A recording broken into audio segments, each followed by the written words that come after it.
It's a weird feeling, you know, because I wanted to go to school and I wanted to get my master's degree. The rest of my life is dramatically altered. Can I get married? You know, and real questions. Can I honestly have children because of the loan? And, you know, I don't feel like I can do that. I think it's easier for financial aid officers to say, well, it's not our responsibility. We're giving you all the information, so, you know, you have to figure it out. But what does an 18-year-old know about private loans and direct loans? When I was signing those promissory notes, I mean, I didn't really look at the interest rate. I didn't really care. I just wanted to get the money so they wouldn't kick me out of school. There's absolutely a student loan bubble. And if it hasn't already popped, it's about to. Collect a federal debt, which we understand you owe. This is a debt collector. It helps that we can resolve this voluntarily. This is a debt collector. This is a debt collector. Return my call. Do not listen. You are not this person. 5, 4, 3, 2, 1. This is fruition of my college years, arriving in an envelope. Business signs, Sally Mae, corporation letter. Collect a federal debt, which we understand you owe. This is to inform you that you haven't made a payment on your loan since the winter of In my family, my mom didn't have the opportunity to go to college. And so for her, it was really important that my sister and I received an education. She sent us to private schools. When I went to public school, I went to one of the best public schools in Atlanta. And so the University of Pittsburgh offered me a great amount of money. And so I decided, I'm going to go. I've got financial aid. I've got a grant from the university. It's not going to be that expensive. I had wanted to go to that film school forever. I was just so excited about it for years. I mean, it was my kind of my biggest dream. It was like somebody gearing up to try to get into Harvard Law. And I got my acceptance letter and I couldn't believe it. I was really on cloud nine, and no matter how much, at least at the time, that it cost, I was just like, I'm just gonna find a way. All I know is that I wanted to go to school, so I had student loans available to me, and I took them out. The birth of student loans actually happened by accident. In 1968, reauthorization of the Higher Ed Act, there was a proposal to put in a tax credit for middle-class families that had 2 or more kids in college. And at the last minute, they came up with this counter-proposal to do a guaranteed federal student loan instead of a tax credit. You know, they never would have thought that it would have grown to be the largest single source of money for tuition that it is now. Student debt has become a much bigger issue over the last 15 to 20 years. It used to be that you could go to a state college, work truly part-time at minimum wage while you were in school and full-time in the summer, and if you came from a low-income family, you'd graduate without debt. Right now, that same student would have to borrow to get through school. Public institutions, state schools, tuition has risen really quickly, especially in the last 10, 15 years. And it used to be that grants that you don't have to pay back were available to cover 75% or more of the cost of an average 4-year institution. That sounds like a fantasy to us now. It's completely switched.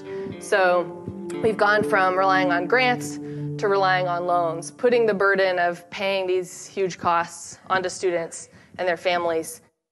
I was lucky enough that I was able to receive a Pell Grant, a Cal Grant, work studying other federally funded financial aid programs, and I'm really happy about that.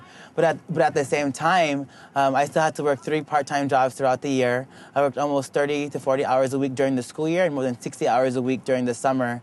And somehow I still ended up with more than $30,000 of debt after I graduated. I have Perkins loans and direct loans, and I'm a work-study student. I have another job as well on the side, and I still have to take out private loans. I currently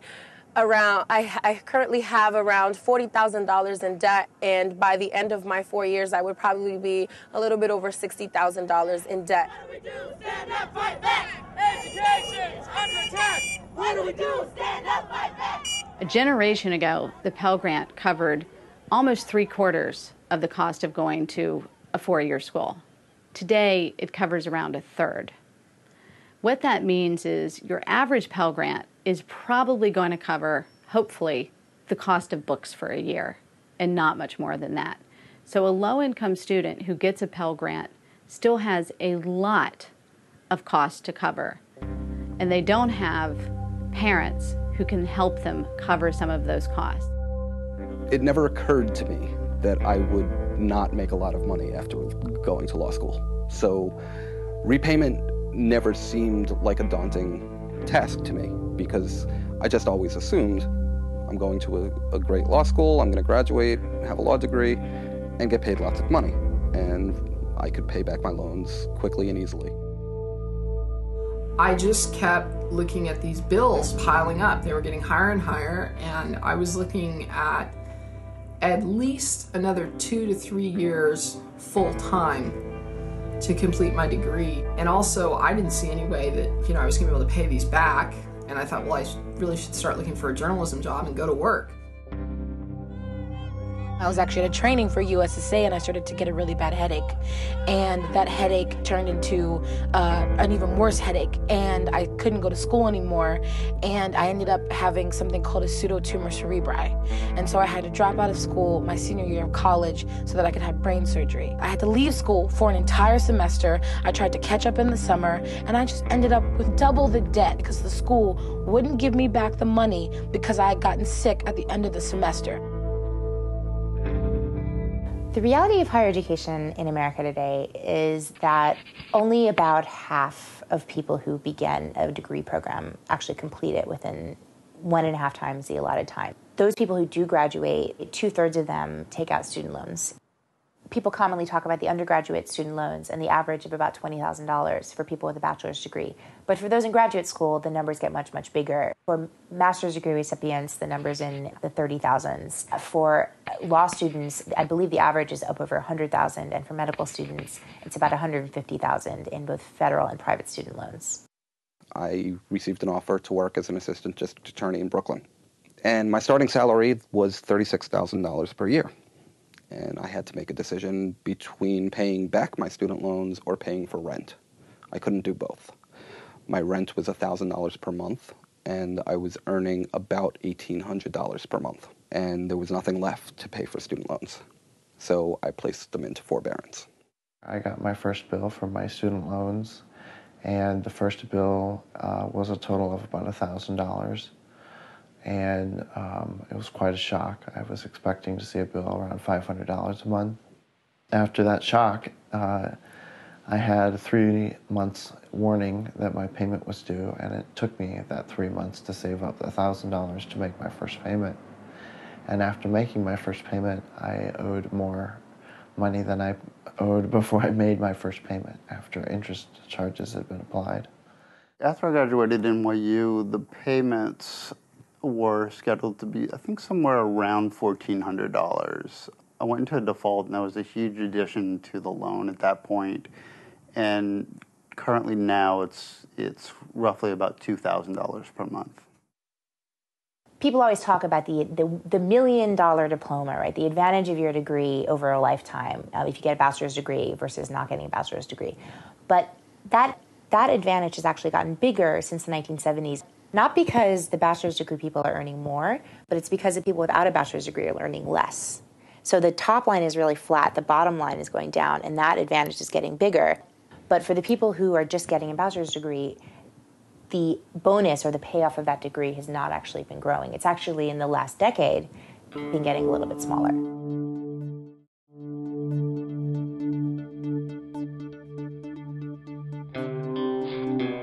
When I initially did it, I had no idea what forbearance was. All I knew is that I didn't have to pay back my loans at that time, so I was more than happy to do it. So for the next 5 years while working as an ADA, my loans just increased. They ballooned. Like I said, I owed about $65,000. By the end of my 5-year tenure, I had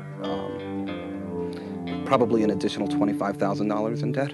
I called Sallie Mae and I asked them, how did it get to be $54,000 when originally it was only $32,000?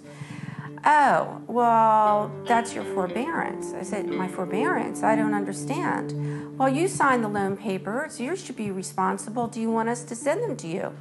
I said, can I renegotiate the loan? Oh, absolutely not, unless you go back to school.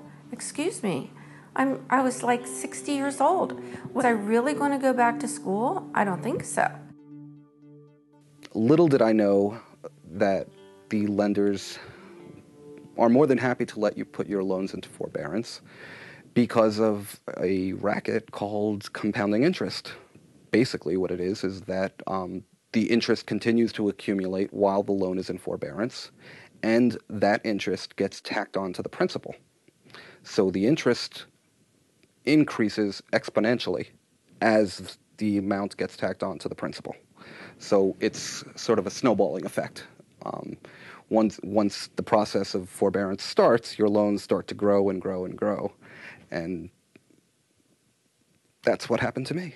The Citibank Student Loan Corporation would send me these notices, and they'd say, you are on deferment, or you are on forbearance, or you are on your grace period, having left school. This is just to notify you of your interest rates. And then they started sending me one saying, this is just to notify you of a change in your interest rates. And it was like watching the odometer on a car. There's no limit to what they can charge in terms of fees and penalties if you go into delinquency or default. And so since they have the power to take your $12,000 student loan and turn it into $40,000 of penalties, why wouldn't they do that? I mean, why wouldn't they want to charge you absolutely as much as they possibly could, knowing that they'll never settle? You know, knowing that courts have found that people's Social Security payments and their federal disability payments can be seized to pay back old student loans, or even their disaster relief payments from the federal government if you're in an earthquake or a hurricane. So, you know, knowing that they're going to get their money, they might as well put it down that you owe as much money as possible. And that sort of seems to be the thinking behind their delinquency and their default policies. Unfortunately, very little data are collected on private loans. However, one recent indicator is that a big for-profit college company called Corinthian Colleges told its investors a few months ago that they were going to make about $130 million of their own private loans to their own low-income students in this fiscal year, and they expected defaults to be around 58%. It's really sort of a three-headed beast comprising the lenders, Congress, and the universities.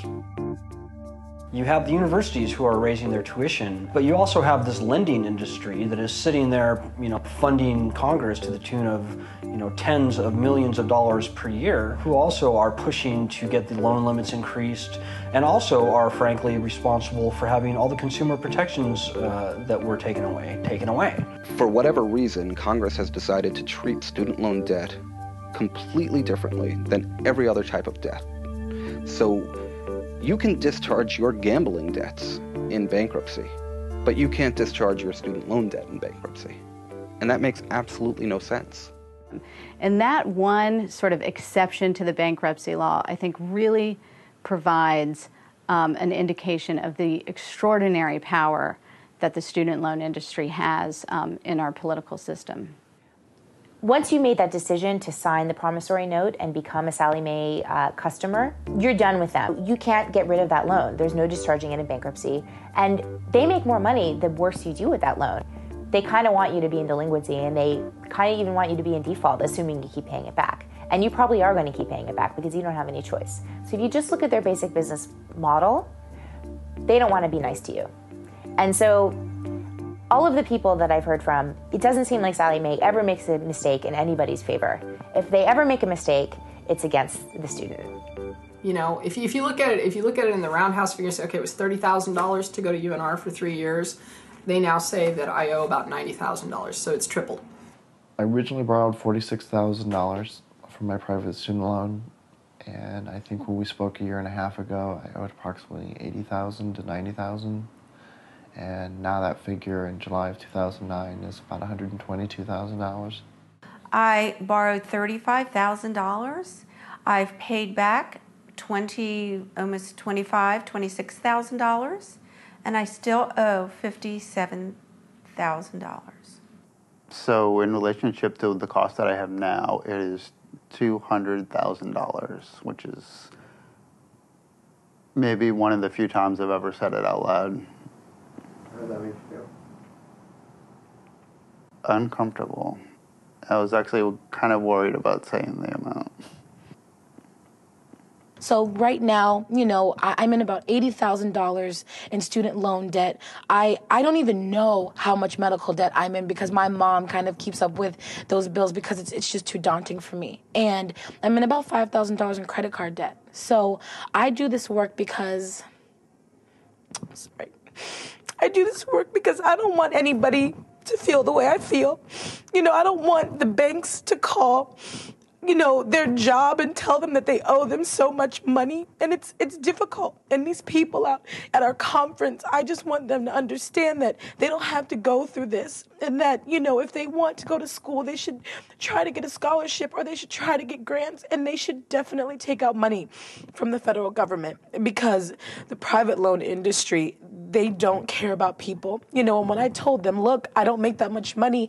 I make $34,000 a year. There's no way I could spend $600 or $900 a month paying just for loans. And they said, well, there's nothing we can do about it. I really feel like I am not going to have any legitimate credit the rest of my life. And that's a hard thing for a number of reasons, and like future purchases, and the girl that I'm living with right now in this apartment, crazy about her. She's the best person in the world. I mean, really. I was like, I don't know if I can continue this relationship because I don't want, I don't want to,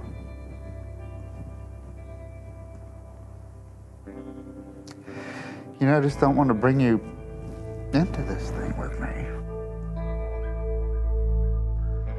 I was talking to a friend of mine about this, who happens to be a loan officer.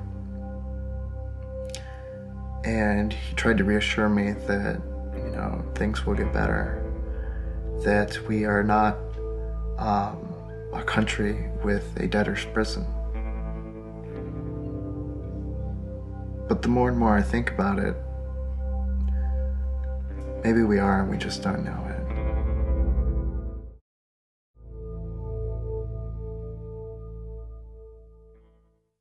Most of all, we need your sense of hope. I don't need to tell you that your classmates are worried about whether there are jobs after school. That some of your former classmates are fighting wars all across this globe. That this year alone, more than 400,000 young people will not go to college because they can't afford it. Yes. And yet, despite all the bad news you read online in the morning, I believe you've got hope. It is imperative that consumer protections be returned to student loans. People don't realize that the most basic fundamental consumer protections that we take for granted with every other type of loan simply don't exist for student loans. We're constantly being told about how far behind America is lagging compared to other industrialized nations in terms of math and science and whatnot. But we're not paying for it. We need to actually put our money where our mouth is. The federal government spends about 7 times as much on people over the age of 65 as we do on everybody from the age of 0 to about 25.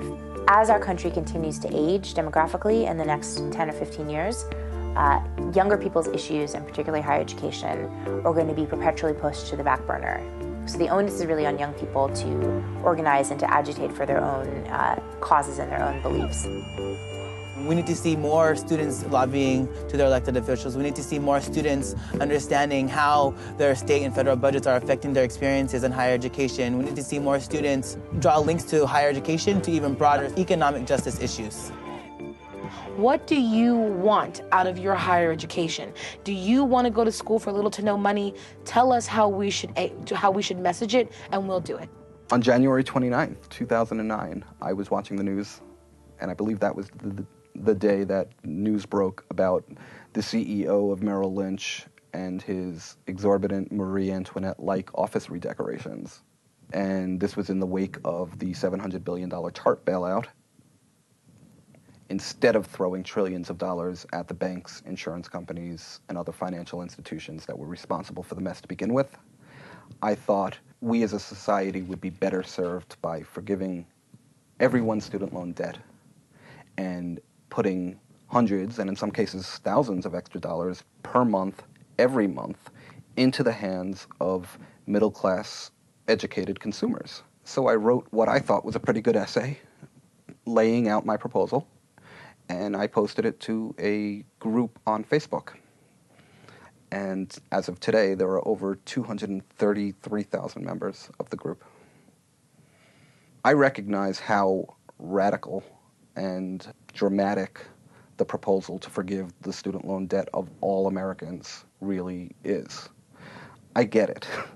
I'm basically asking the taxpayers foot a $700 billion bill. We've already done that several times in the last year. We need to not be quiet. We need to not suffer individually in silence about this issue. We need to come together. We need to solve it.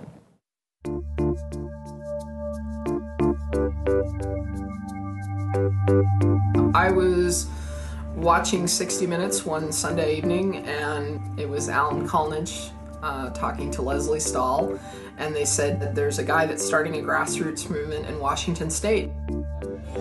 Well, we're just asking college students sort of at random about the student loan issue. Do you remember ever having a choice of who you borrowed the money from? Do you remember actually making a decision about who to borrow? No, I mean, you just need money, so the school came up with like a plan, and that's what I've gone off. Student Loan Justice is the first organization to stand up and be vocal from a grassroots perspective about the problem. Before Student Loan Justice was in existence, the student loan issue was rarely, if ever, covered by the popular media. Since we've started, however, we've been featured in dozens of television shows, including 60 Minutes, Frontline, 2020, and others. Our mission is to convince Congress to restore standard basic consumer protections to student loans. Getting Congress to move, now that is another challenge. But you know, anybody, anywhere can go down and get a meeting with either their elected official or, you know, their staff. I mean, I suggest if they feel more comfortable acting in a group, that they should come to studentloanjustice.org. And, you know, they can find dozens, if not hundreds of people in their home states that they can plan and coordinate with and, you know, get together with and act jointly with. I actually think that if a bunch of us, you know, outed ourselves and said, I'm in $80,000 worth of debt, you know, then somebody else would say, I'm in $45,000 worth of debt. And then we would actually realize that it's the banks, it's the private lending companies who are the only people benefiting from these programs. And all we're doing is pushing ourselves deeper and deeper into debt. I am hopeful that that growing awareness and that growing sense of a consumer movement will help make sure that for those who need to borrow, borrowing is safer and less burdensome, and hopefully that there's less need to borrow because we have more grant aid and better financing of higher education. We have to have doctors, we have to have lawyers, we have to have microbiologists, and we have to have newspaper reporters and public school teachers and professional photographers and all of that. And those are all jobs those are all careers that require a significant amount of education. An educated society is a more just society. The more of us that are educated, the better we can all do, because we can all make better decisions.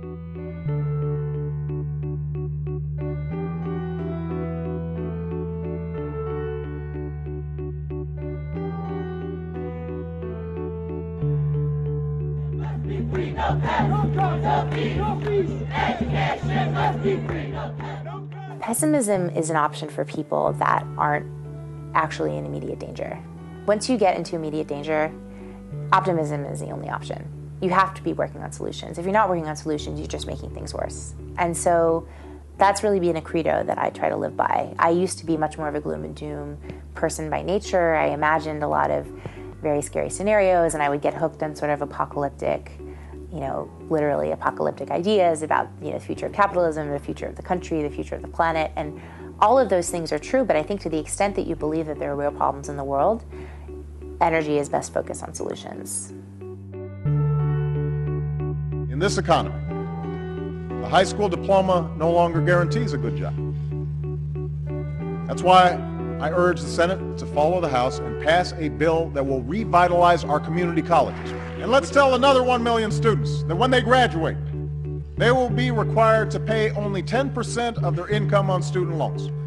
And all of their debt will be forgiven after 20 years, and forgiven after 10 years if they choose a career in public service. Because in the United States of America, no one should go broke because they chose to go to college.